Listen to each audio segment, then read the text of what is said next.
let's talk about mast cell activation.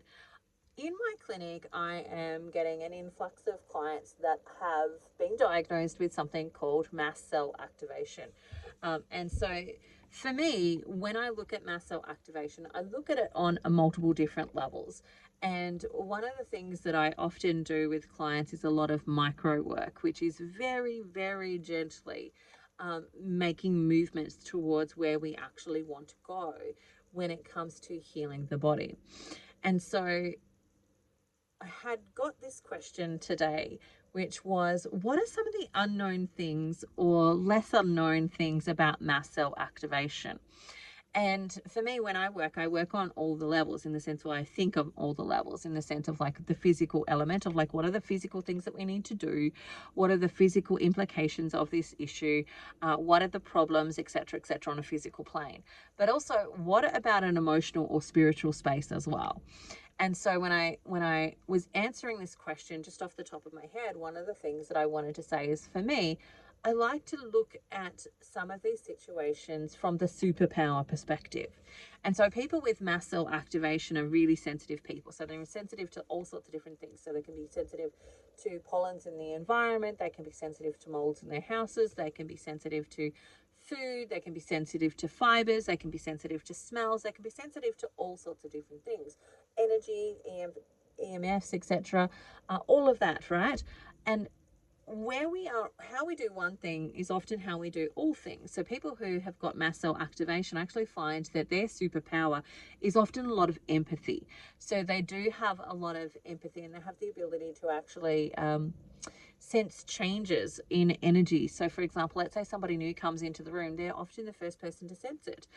Or if they're bringing in new energy, or if somebody's angry or somebody's upset about something that's happened, they're often the first ones to actually be aware of it, because they're very empathetic and they have a lot of that that not necessarily, they don't necessarily have the language to explain it, but that sensing and that knowing, that intuition around the energy of people, the emotions, the experiences that they're actually going through.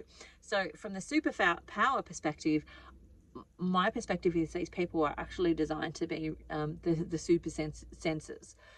Not super sensitive, but super sensors, in the sense that they can sense changes, subtleties, things that are actually happening, and be able to lean in on that.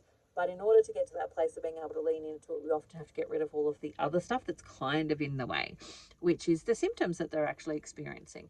And so there's a whole range of experience of symptoms when it comes to mast cell activation. Often it's food sensitivities, hay fever, tiredness, chronic fatigue often goes into that circle as well. There's a whole bunch of like different types of conditions that fall into the wheelhouse that are often things that people with mast cell activations experience as well.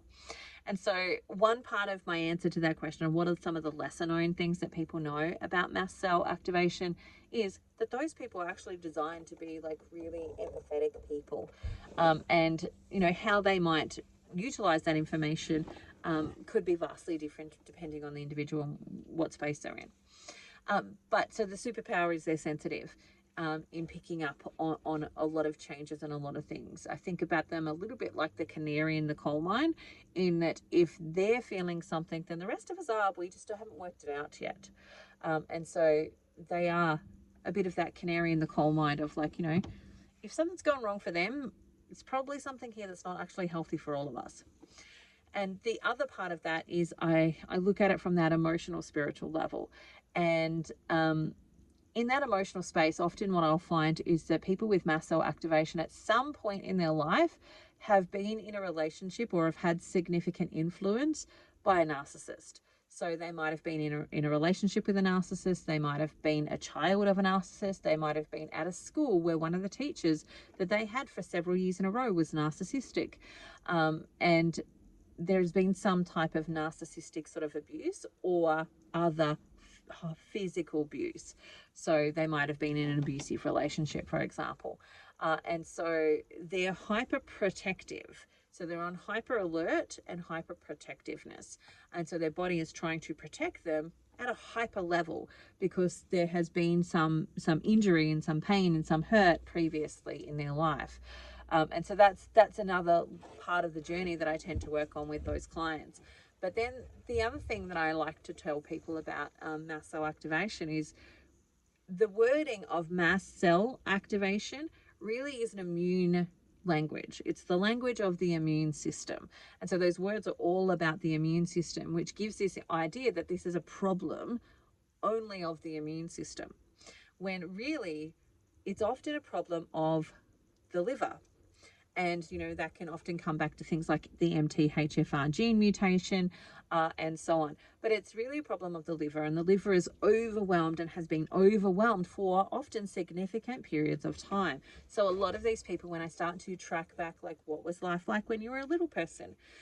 Often for many of them, they actually had some indications as a little person. So maybe they had their tonsils removed, or maybe they had recurring tonsillitis and they were going to take out their tonsils, but they never did. Maybe they had asthma as a kid. Maybe they had reoccurring ear infections as a kid. Like, when we start to look back at their health as a child, as a little person, there was indications that something was amiss at that point in time. But nobody went looking for what's the driving force of this. Instead, let's just get through the symptoms. And so usually that's what's happened. So they might have gotten multiple rounds of antibiotics and so on and so forth. But nobody's gone back and gone, okay, why do you have this problem? Why is your immune system weak? What's actually going on? And so when I think about it, I think about as the liver is often the powerhouse when it comes to detoxification. And if that powerhouse is over full, like if it's got too much going on, like it's trying to detoxify more than it has the capacity to actually do, then what's going to happen is that the liver has to call out to what is known as the accessory detoxing organs. So the accessory detoxing organs are the skin, and that's where we all often see things like eczema and psoriasis and skin conditions start to develop.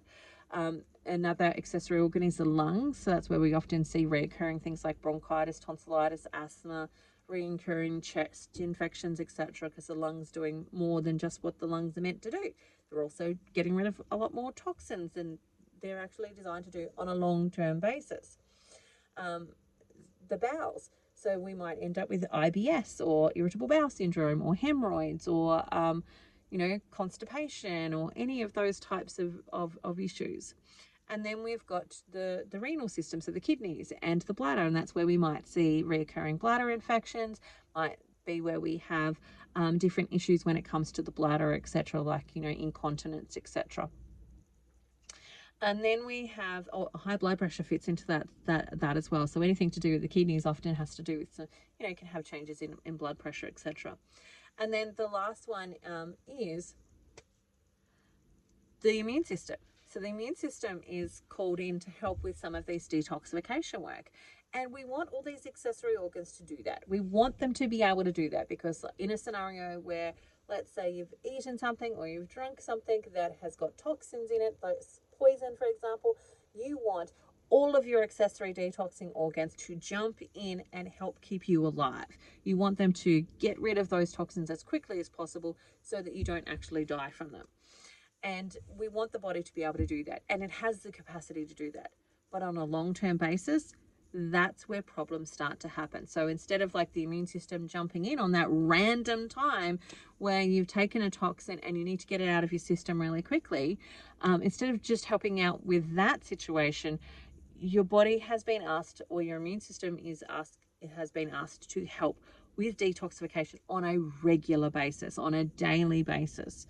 And then the immune system along the lines kind of gets confused. And that confusion means that it's, the immune system's job is to protect you, to put all the defenses up, to keep you safe, to keep you protected. It's going to organize all those protective mechanisms. But when it has to do detoxification and protection, kind of gets confused. And some of that confusion is, what am I protecting you against? I'm protecting you against everything, because anything that you're bringing in is a problem for me right now, because I've got to detoxify and there's too much work for me to do. So we just don't want you to bring in anything. And so, part of that becomes that long-term confusion, and that's where we start to see things like mast cell activation coming from. And so for me, in the space of the practitioner space, often all you hear about is immune system, immune system, immune system, immune system, when the record really should be more about what's happening in the liver. And when it comes to the liver being able to detoxify, one of those mechanisms, like one of the primary ways that the liver does detoxification, is it actually dumps toxins into the digestive system. So the liver detoxifies, it packages that up, puts it into the gallbladder. Then the gallbladder, when we eat some fat, releases those toxins as well as the bile that it's holding on to, and that gets into the digestive system.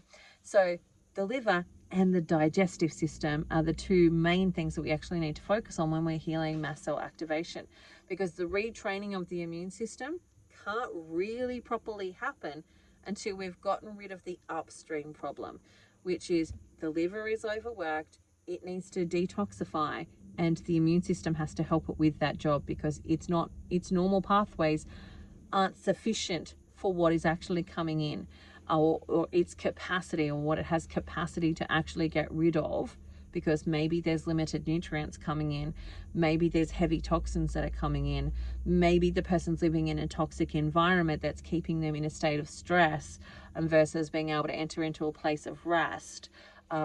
All of that can have an impact on how much the liver is actually able to do its job, and how much then it needs to ask things like the immune system to actually help out with that scenario. And so the retraining of the immune system is kind of like the tail end of the job. The front end of the job is fixing the gut, fixing the liver, reducing overall toxicity, and then allowing healing to take place. And then it is the process of retraining that immune system. And so those are some of the things that I wish people knew more about when it came to dealing with mast cell activation and thinking about their steps forward when it comes to mast cell activation. And the other thing that I really, one of the things that I do a lot of when I'm working with people with mast cell activation is actually not necessarily putting stuff in their mouth. Sometimes it's actually putting stuff on their skin. And doing things like detoxing baths, where we're getting into a bath with Epsom salts, and for some people we need to start with like a really tiny pinch of Epsom salts, then we build up to a cup of Epsom salts, but it takes time for us to get there. Some of the times it's like using herbs in a cream, because we can absorb it through our skin, which then is a slightly different pathway than when we're taking it orally, which then means that they have less sensitivities to it or less issues with it. And so there's lots of different things that we can do for people with mast cell activation. And some of it's a little bit of trial and error, because everybody is different. So we've kind of got to work out what works well for you. Sometimes it's a little bit of pushing, and then we've got to do the resting, and then we do a little bit of pushing, and then we do the resting. And so it's a individual pathway forward for individuals. There isn't one size fits all. There never actually is for anything. It's all got to be adjusted, and often in micro amounts. So those are some of the things that I wish people knew when it came to mast cell activation. All right, that's it for me today. I hope you have the most amazing day, and I'll talk to you again soon. Bye for now. See you later.